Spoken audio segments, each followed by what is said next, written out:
The hardest Zelda speedrun in the world just got harder. While many people see Wind Waker HD as a beginner-friendly speed game, its older sibling, the Gamecube version, is a completely different story. It has for a long time been considered the hardest Zelda speedrun of all time. And due to some newly discovered glitches and tricks, it just got even harder. So, I decided to check out the brand new route for myself, to see just how truly difficult it was. So right after you press that subscribe button, we're ready to jump into it. Oh, you pressed it? Awesome. Well, then let's get right into it. All right, let's start this in 3, 2, 1, go! Now, first things first. First thing you're going to be noticing, because this is the GameCube version, lore is back. That's right, we get 4 minutes of lore every single time, baby. All right, so for anyone who has watched me speedrun Wind Waker before, you have most likely seen me speedrun on the HD version. Now, on the HD version, you're probably very familiar with a trick known as pause. If you don't, TLDR, how the trick works is I want to be able to perform a manual super swim by turning around 200 times frame perfectly in the water. If you're able to flick the analog stick at least 15 times per second, you can actually perform part of the super swim unbuffered.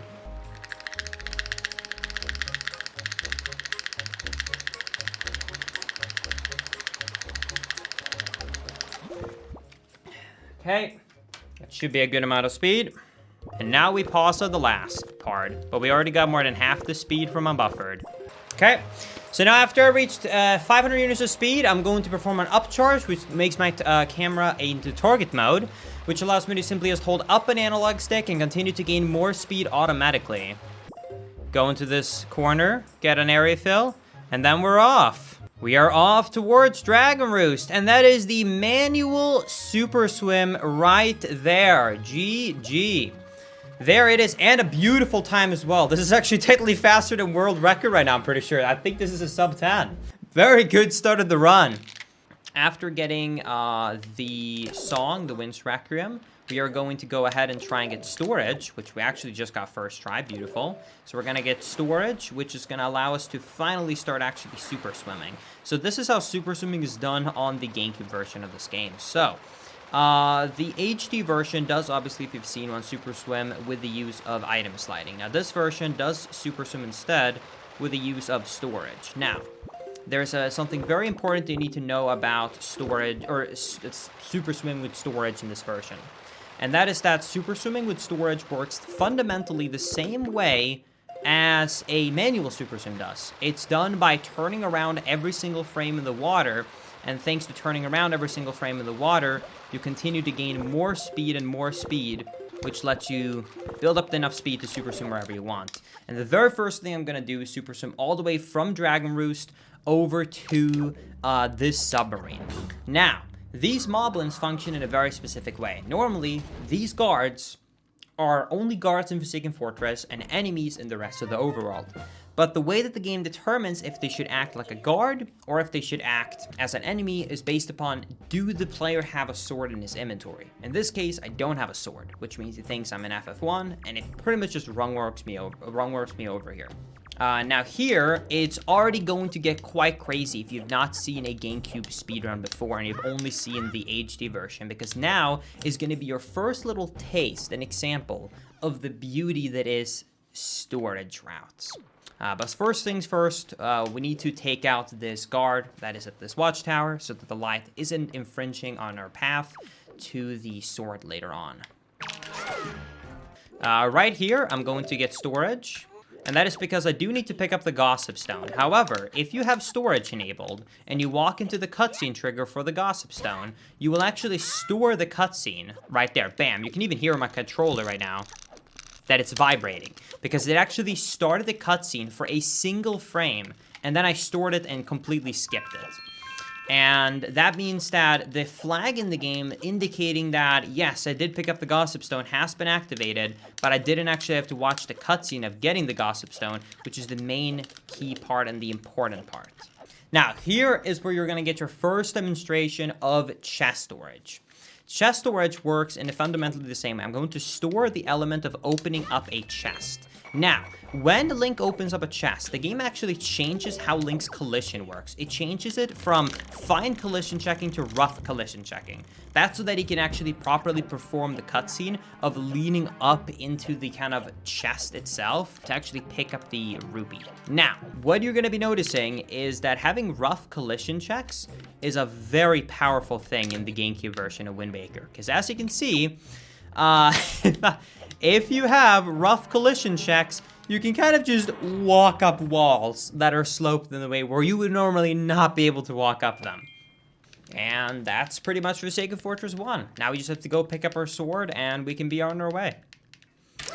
And that's it. Forsaken Fortress 1 is done.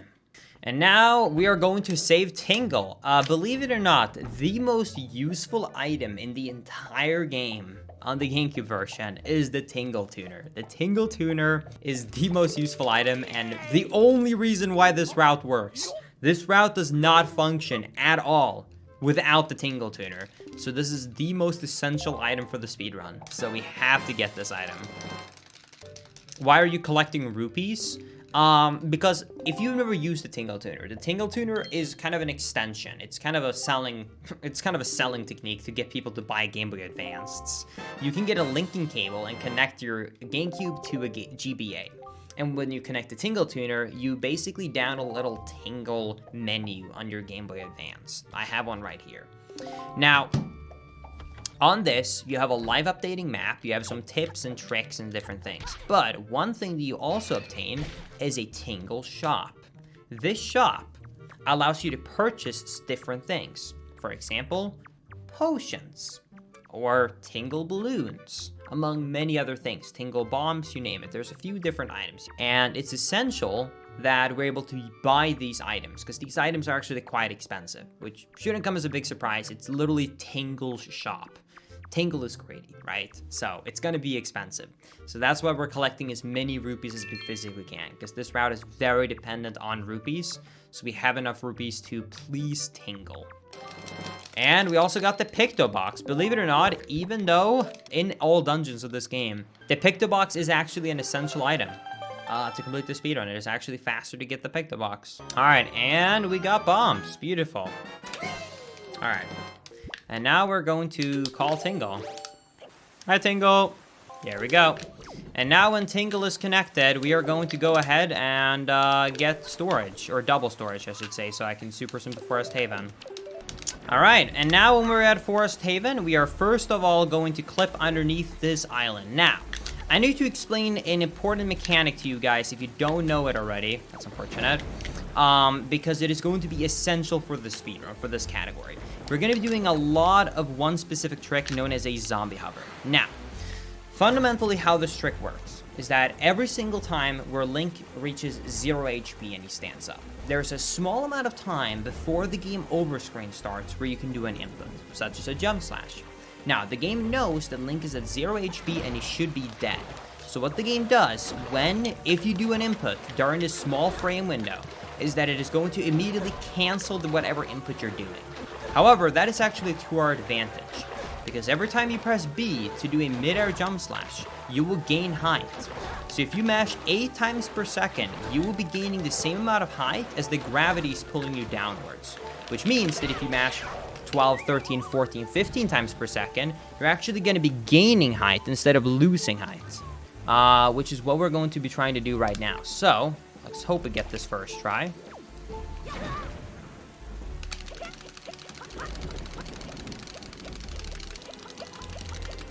Now, the second you land on the ground, the frame you land on the ground, Link will immediately die. No questions asked. However, remember earlier how I said that the Tingle Tuner has a shop? That actually can save you right there. Because normally the frame I land, I would get the game over screen.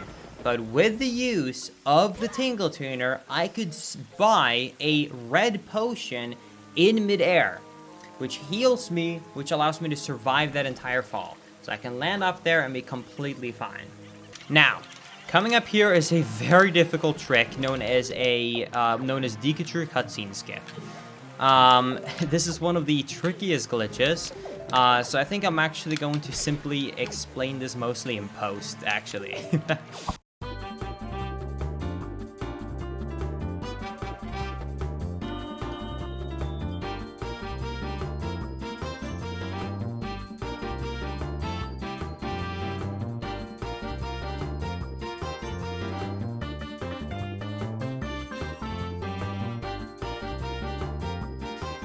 And done. All right, let's get into it. All right, so here we got the Deku Tree, the chews, and the actual area the game is in. So here we go. Normally what would happen is you bonk the tree, and all 3 of these chews fall down on the ground. You then attack them, you kill them. It works like normal.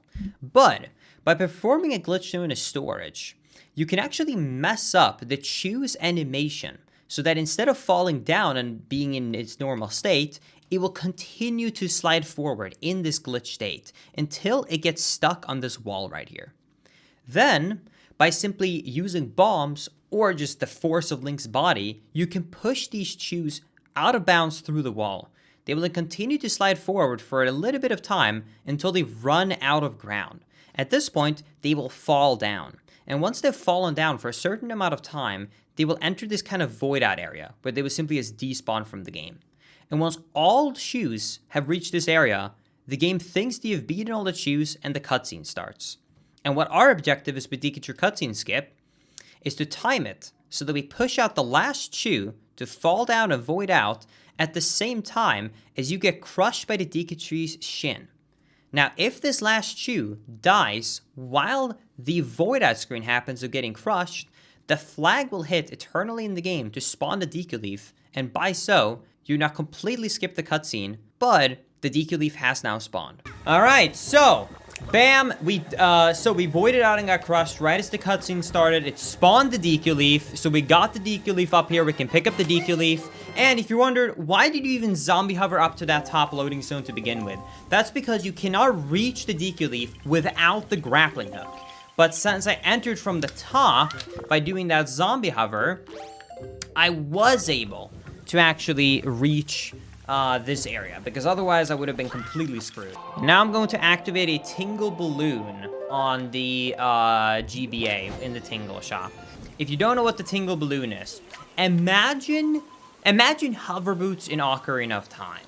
For 30 rupees, you can activate a Tingle Balloon, which allows you to run in the air for 5 seconds. So it's practically a hover boots in Ocarina of Time, but it costs you 30 rupees every time you want to use it.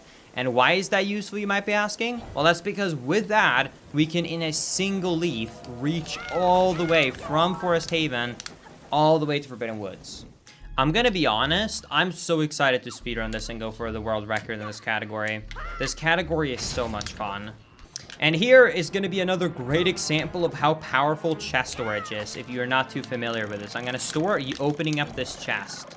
And as you can see, once again, rough collision checks are quite rough. And also, because we got bombs early, we can absolutely destroy this dungeon. Normally, you would need a lot of different items to get through this, but by having the bombs early, we can get through it very quickly. Chad, remember how hard the boss key skip is on the HD version? On Gamecube, you just walk straight through. Because since you have such poor collision with chest storage, you can squeeze through smaller areas than you normally are able to. Now, this boss might seem like a problem. If you watch the HD speedrun of all dungeons, you will know that you need to use the grappling hook to cut him down. We didn't have the grappling hook or the boomerang. But the GameCube version, you have another way to do this. Because on the GameCube version, this boss has his hitbox enabled even when he's in midair, which means that with perfectly timed bomb throws, as you can hear, you can still hit him, which means that we can kill the entire boss by simply just throwing good bombs. And that should do it. GG. I don't like the term rough collision checking. I think partial collision checking is more accurate. I think this is half of the debate this entire stream. People don't like the word rough, huh? What's wrong with being a little bit rough, Chad? Come on. And now when we're back to Dragon Roost, I'm going to do this. I do not want to watch the cutscene of getting the delivery bag. So I'm going to be doing a zombie hover to get up instead. So, it's time for Tappa again. And just like last time, I'm having my Game Boy in front of me. I have the potion equipped, and I'm going to use my nose to press the B button to purchase it. Bam. And zombie hover done. And we are in Dragon Roost. Beautiful. All right. And we are going to be trying to head over to the grappling hook. Now, this is quite a long zombie hover I have to do right here because going through this dungeon is very, very slow. So I'm going to try and go all the way from the start of this dungeon all the way to the end in a single zombie hover. And hopefully it will go well. Here we go. Gonna have the camera slightly to the side this time.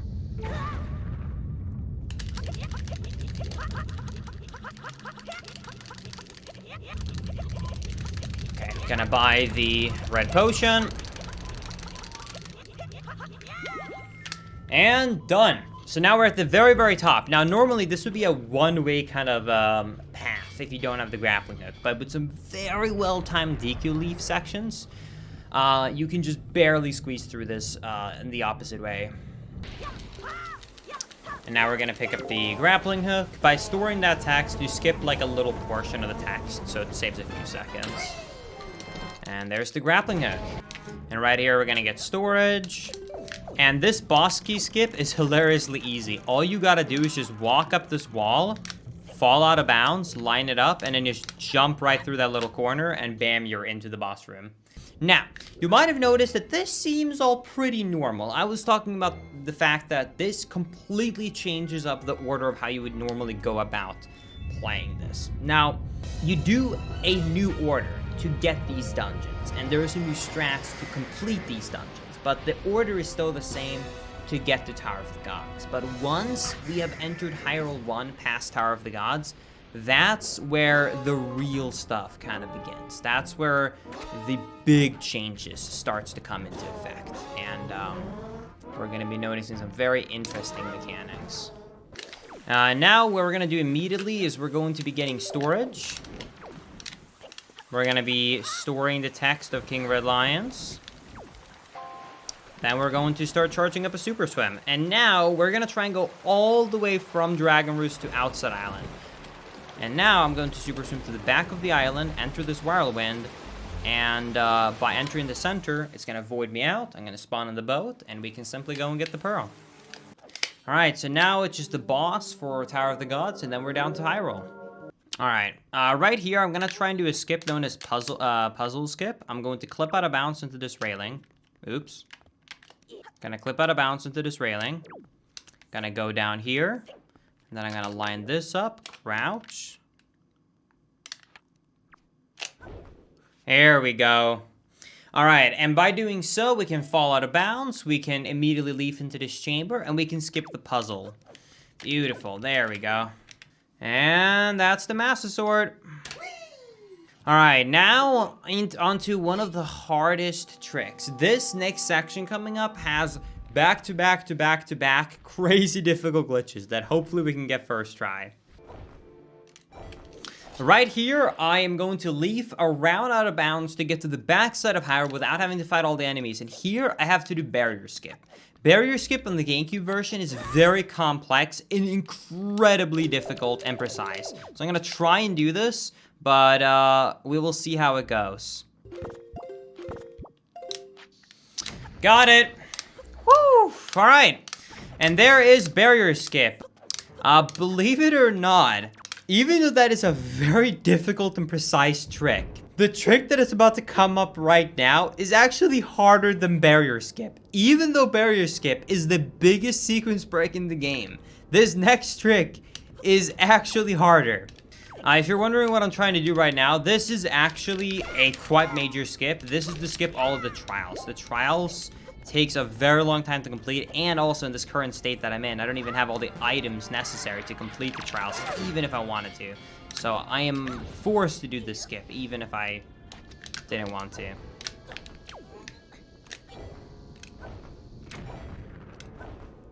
Beautiful. All right, so I clipped out of bounds right there, and then I took out the leaf immediately, and then I leafed into the loading zone, and we're through. Now, remember earlier how I said that an even harder skip is about to come up, which, like I said, is harder than barrier skip itself. That is this thing right here. There is a warp portal in Ganon's Tower that connects to Forsaken Fortress.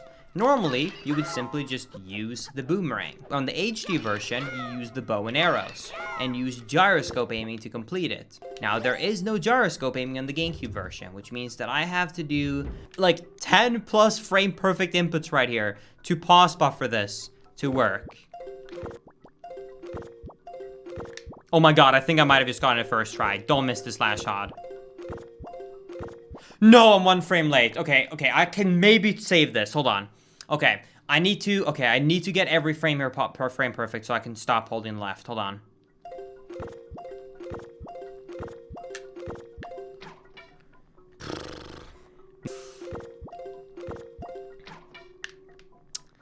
Come on.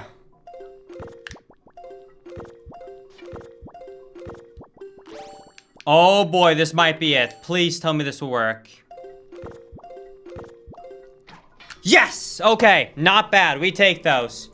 Beautiful. All right. We're going to actually use the portal in a little bit. I'm first going to go ahead and get the light arrows, but that's it. Beautiful. All right. Here is something quite difficult. I want to go up to Helmaroc's room. However, this specific chest that I'm about to store has a void out effect. And if you store a void out chest in the first frame, the game is going to go completely pitch black and never light up again. Which means that I will have to completely navigate all the way up to Helmaroc's room entirely blind.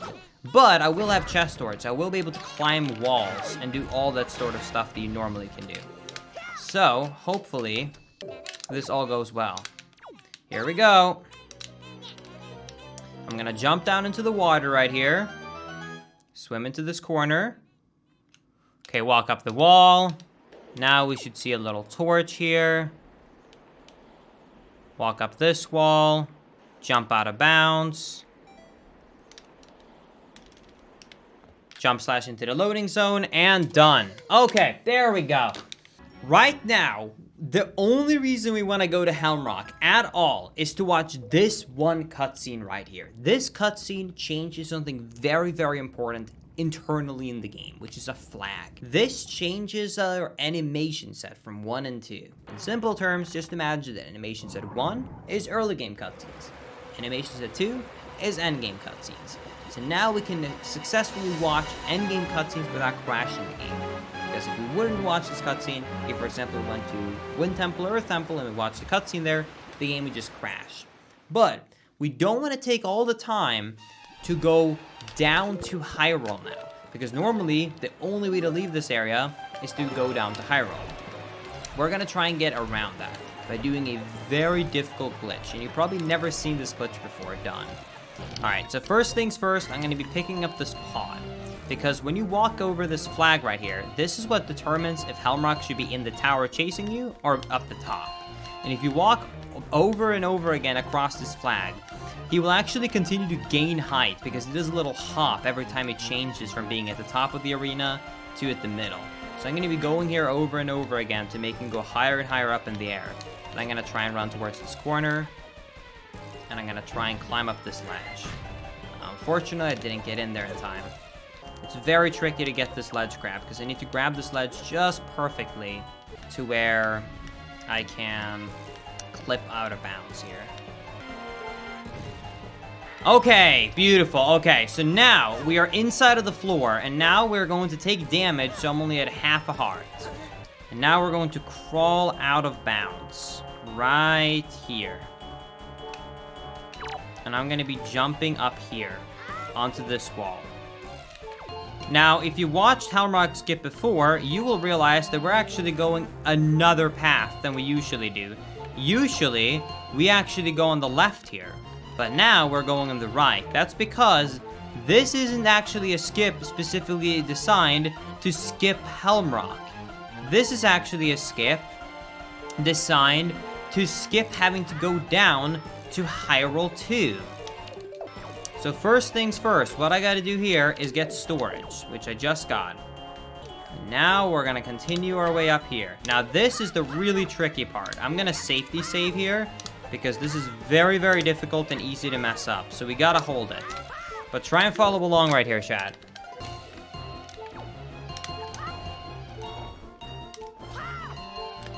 We're gonna get up here. Now we're gonna try and clip up on this wooden platform right here. Clip inside of this part. Then we're gonna stand up here. We're gonna do a side hop and leaf right here. We're gonna grab this door frame right here. And then we're gonna climb up here. Once I'm up here, I'm going to take out my Wind Waker. Climb this up. Blow your leaf. Here we go. Okay, so right now, we have storage enabled, which means that when we activate this loading zone, we will still technically have control over Link. What I'm gonna try and do right now, and hopefully we can get it, is I'm gonna take out a bomb. Right as it's about to explode, I'm gonna side hop, take out the leaf. The leaf is gonna activate the loading zone. The bomb is gonna explode to push me forward. And hopefully, if everything goes well, we are going to void out on the same time as the loading zone activates. So we're gonna go through the loading zone and die. Here we go.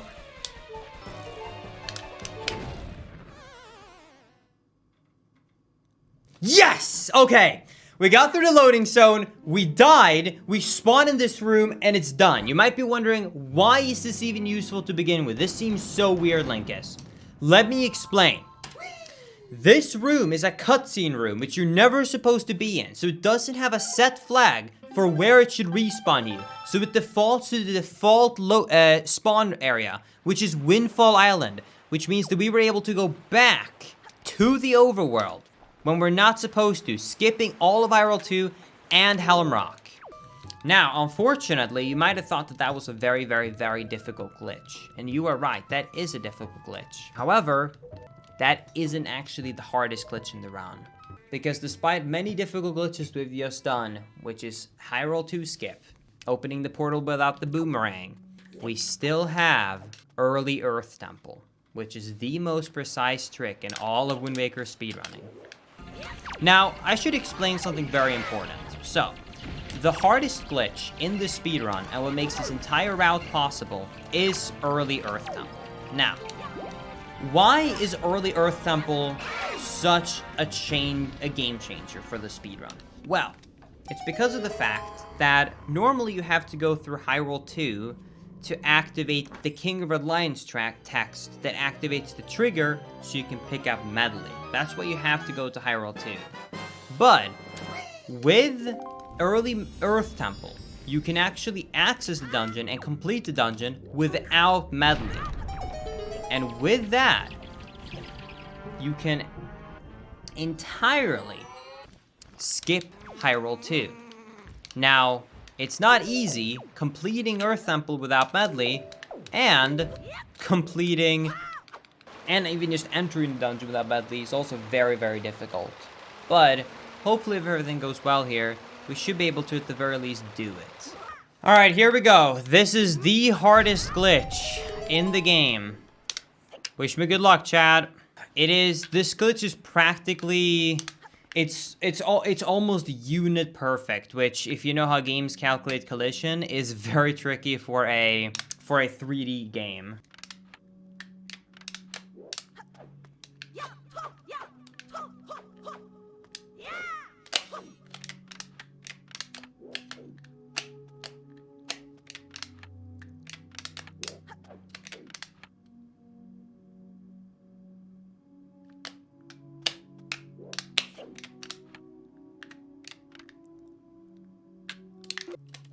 Here we go, Pause Champ.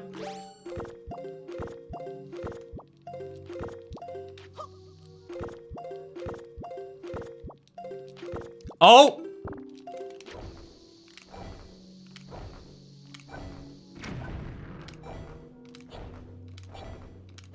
Oh no, I'm too far down. No! No! I forgot to mention, even once you get the clip, you have to do a perfect out-of-bounds leafing section to even make it. And I didn't get a frame-perfect leaf pull right there, so I didn't make it past the stone into the area. Alright, here we go again. If I haven't demonstrated yet how hard this trick is, I don't know what I can do.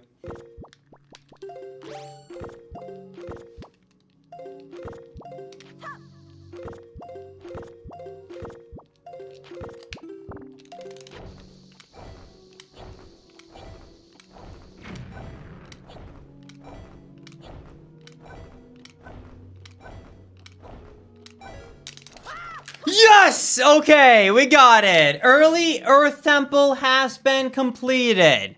All right, now, there's a big issue. We're in Earth Temple, but we still don't have Medley. So, if you thought that we're past all the hard parts, we are not. We still got a lot of stuff left to go, Chad. Now, when we're in Earth Temple, we're gonna have to go through all of Earth Temple without using Medley. If you have never seen a Medleyless Earth Temple, you're in for a good time. Hopefully I can get this first try. So here we go. So number 1 is we need to connect the Tingle Tuner. And we need to get a Tingle Balloon. So, first things first is we gotta get this Bokoblin over here.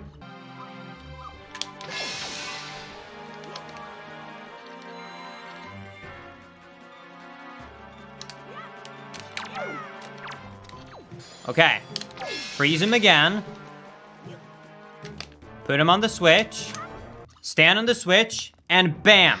First room skipped. No need for Medley. That's it. So, now, we skipped the first room without Medley, thanks to using Tingle Balloon and by freezing that enemy so that he would stay still on the switch.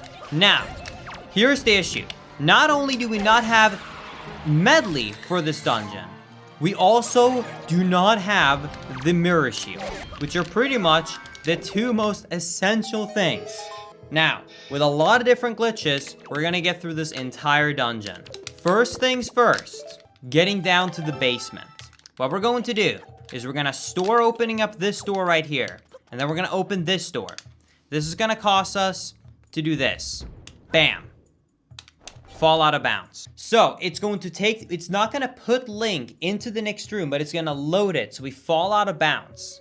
And we're then going to leave right over here and enter the basement. No problem. I'm going to climb up right here and I'm going to obtain storage. After obtaining storage, I'm gonna store this stone, which is gonna make Link invisible. I'm now going to leaf over to this platform right here. Gonna go to this platform, and then I'm gonna use a Tingle Bomb to discover the chest. Now I'm gonna have a text box on my screen. I'm gonna use that text box on the same frame that I open up the chest, which is going to give me chest storage. I'm gonna try to clip out of bounds right here, take out my leaf, and then leaf around this area and land on this door frame.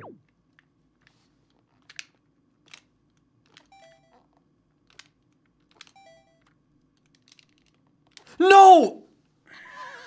Damn it! Why did I slash my sword again?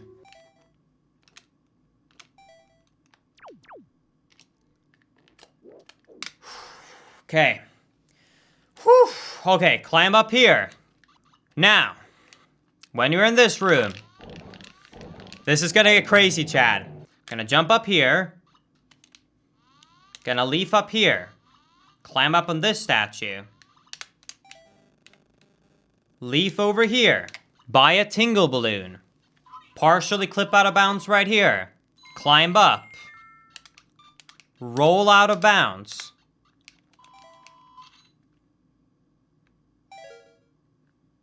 Land on this door frame. Go through this door. Jump up here. Buy some magic with Tingle. Clip out of bounds here. Leaf over here. Clip out of bounds here. Fly out of bounds into this door here.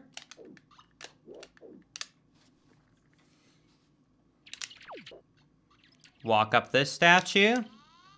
Side hop and leaf over to this stone. Ledge clip out of bounds here.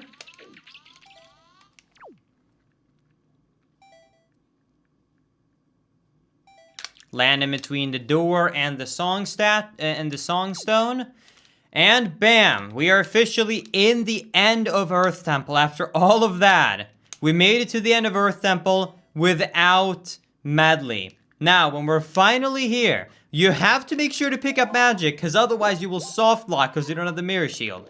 But from here, a simple backflip is enough through that corner to clip out of bounds, land in the loading zone, and we are now officially at the boss. We don't have the mirror shield to actually stun the boss, but that is fine because you can use light arrows to stun the boss. So that's Earth Temple for you. I hope you enjoyed that crazy route. And yeah, if you run out of magic here, by the way, you're soft locked because, yeah, there's just no way to deal damage or to stun this guy. Now, this is where I get really pissed off. This is where I get actually mad.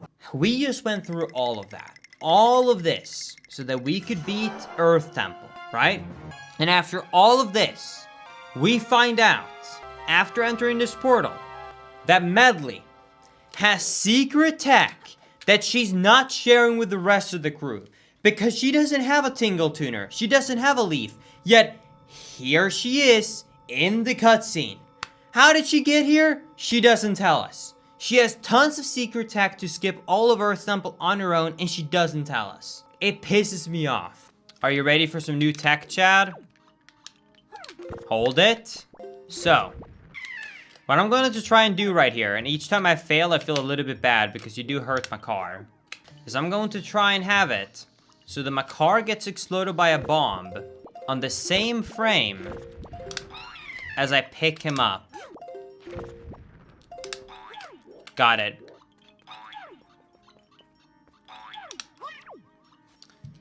So, by doing so, when we throw Makar, he will get thrown across the entire room and just end up right here. So we don't have to do anything in this room. We can simply just pick him up and continue as we were.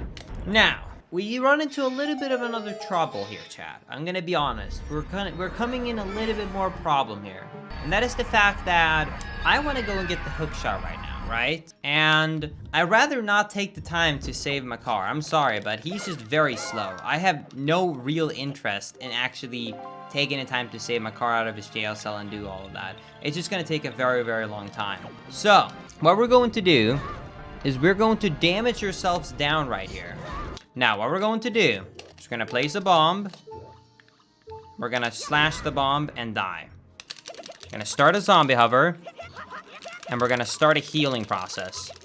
We're going to zombie hover so that we're right over this door frame right here. And we're going to get healed by Tingle. Then we're going to climb up this door, roll clip out of bounds, and then fall out of bounds. Now, if you're leafing above a loading zone and there's no collision in between you and the loading zone, which is right there, there's no collision in between me, it will immediately activate the loading zone. Once you leaf above the loading zone, we can immediately enter the room for the hookshot. No need for anything else. And now here, we now officially have the hookshot, but we do not have a way to actually enter the end of the dungeon. And that's what this room is for. I first need to get chest storage to be able to skip the ending parts of this dungeon. But I also do need a small key. Thankfully, normally there's a second chest that spawns in this room if you go through all of these floors and spawn all of the enemies. But if done correctly, I do not actually need to fight all of these enemies if I do that little trick right there. Fortunately, I did fall down here, so I need to go back up, but that is fine. Alright, so now when we go back up to the top, we should have two chests. One with a small key and one with a mappa. We don't care about the one with the mappa, we just care about the small key one. Also, 69 rupees, nice. So, we're gonna pick up the one with the small key, like that. Then we are going to jump on top of this chest, get storage.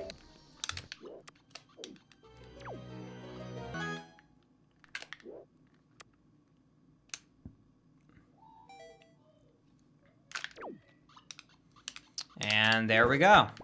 And now we can simply with storage walk through this corner right here. Thank you. And then side hop into the loading zone. There we go. Whew. All right, and that is Wind Temple done. All right, now in a normal old dungeon speedrun on the Gamecube, on the HD version, I would just super sim to Forsaken Fortress, enter Ganon's tower, and poggers. I can't do that on this version, because since I never technically beat Forsaken Fortress 2 according to the game, since, you know, we game overed instead of watching the cutscene of Ganondorf getting smoked in his hut and it turning into Forsaken Fortress 3, it means that we are still in Forsaken Fortress 2, so the portal is not there. Now, there are certain things in the overworld that can change the layer of the overworld, and specific layers can force the game to have Forsaken Fortress 3 instead of Forsaken Fortress 2. One of those is flight control platform. So what I'm going to do right now is I'm going to go ahead and super swim to flight control platform, activate the minigame, and then try and escape the minigame and never let the game change the flag back to the normal play flag, and instead stay on the minigame flag. I'm gonna use a bomb boost to escape this minigame here. Now, I'm gonna try and get storage off this flag. Got it. Beautiful. All right. So, we just now got storage. And now we're gonna enter the boat. Now, if I enter the water anywhere in this coordinate, the game is going to simply just play the effect of, hey, you failed the minigame, and I would be screwed, right? And it would also change my flag back to the normal playable flag, or which means that, or the normal playable layer, which means that Forsaken Fortress would not be in Forsaken Fortress 3, but it would be in Forsaken Fortress 2. So I'm going to take the time to sail out of this coordinate into the other coordinate, and then super swim. All right, anyway, so now we have the layer from the minigame, which means that this is Forsaken Fortress 3, not Forsaken Fortress 2, which means that the portal is spawned out in the overworld, which is what we needed. And since we never entered the front of Forsaken Fortress, the cutscene, the first time you normally get to Forsaken Fortress 2 is still here, which immediately spawns the boat. And thanks to that, we can now use the boat to enter Hyrule through this portal. All right, now, a really cool strat is coming up right here, chat. I had never seen this until a few days ago, and it is super sick. It's super sick. So, I want to skip Pup-Again right here, but I also don't want to watch the cutscene of Pup-Again. Thankfully, there is a way around all of this. So, check this out. First thing you want to do is get up on this ledge and get storage. Now, we're going to store this door. What that means is every time we take out the Wind Waker, we're going to be pulled up towards this door, as you can see. Now, with this setup, what we're going to do is I'm going to try and get storage again, like that. Now when I have storage enabled, we can do this.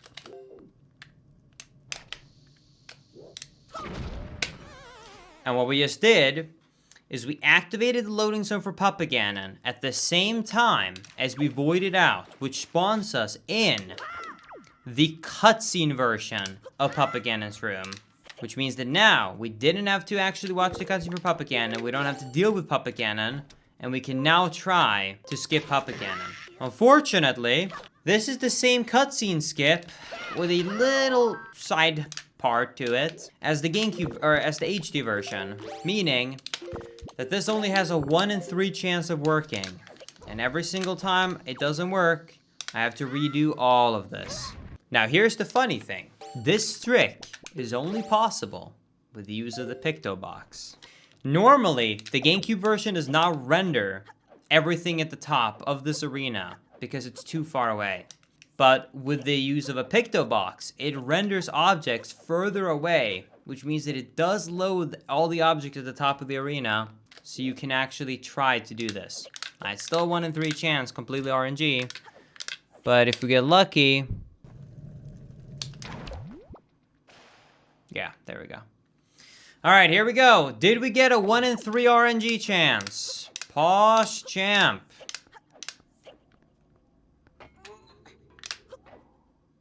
No, we didn't. Here we go. Please work. 1 in 3 chance.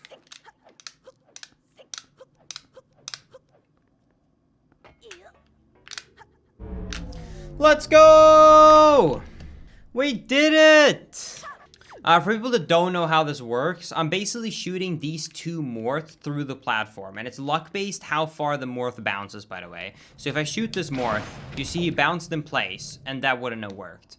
Let's shoot this morph, and that would have worked. Did you see how he bounced all the way back and actually touched this warp pod? That would have worked if that was a real attempt. Because what would have happened right there is because of how far back he bounced, he would have touched the pot lid. And since he's on fire, he would have put the pot lid on fire, which means that it would have burnt up, and you can then skip the entire arena. So that's why it's completely luck-based. Anyways, GG, there it is. 3 hours, 45 minutes, and 41 seconds. First ever completed Legend of Zelda Wind Waker, all dungeons with Early Earth Temple. There it is. GG. Definitely world record. As long as you don't look at the leaderboard. We definitely got a long way to go, but there it is, chat. That is the hardest Zelda speedrun, in my opinion. That's it. But yeah, if you want to see these runs live, if you want to see me grind for a better PB and in the future world record on this category, you should definitely check out my Twitch channel at twitch.tv/Linkus7. Also, if you want to see more speedrun content like this, don't forget to subscribe to the YouTube channel. If you want to watch 2 awesome other videos, you can click on the screen right now. By the way, thank you so much for watching. I love y'all towns. Later, everybody. Bye-bye.